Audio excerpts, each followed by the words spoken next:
নবীজি সাল্লাল্লাহু আলাইহি ওয়াসাল্লাম ইরশাদ করেন, যে ব্যক্তি আল্লাহর উদ্দেশ্যে হজ্জে গিয়ে কাউকে গালি না দেয় এবং কোনো ফাসিকি কাজ না করে, তবে সে এমন নিষ্পাপ অবস্থায় ফিরে আসে যেন ওই দিনই তাহার মা তাকে জন্মদান করিয়াছেন।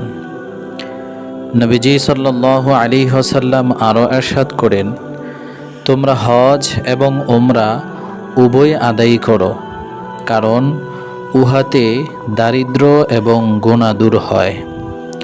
নবীজি সাল্লাল্লাহু আলাইহি ওয়াসাল্লাম সামর্থ্য থাকা সত্ত্বেও হজ না করার ক্ষেত্রে বলেন, নবীজি সাল্লাল্লাহু আলাইহি ওয়াসাল্লাম ইরশাদ করেন, যে ব্যক্তি হজ করিতে এমন কোনো প্রকাশ্য বিশেষ প্রয়োজন বা জালেম বাদশাহ বা প্রতিরোধক রোগ যদি প্রতিবন্ধক না হয় এবং সে হজ না করিয়া মৃত্যুবরণ করে, তবে সে হয় ইহুদি হয়ে মরুক অথবা নাসারা হয়ে মরুক, তাতে আমার কোনো কিছু যায় আসে না।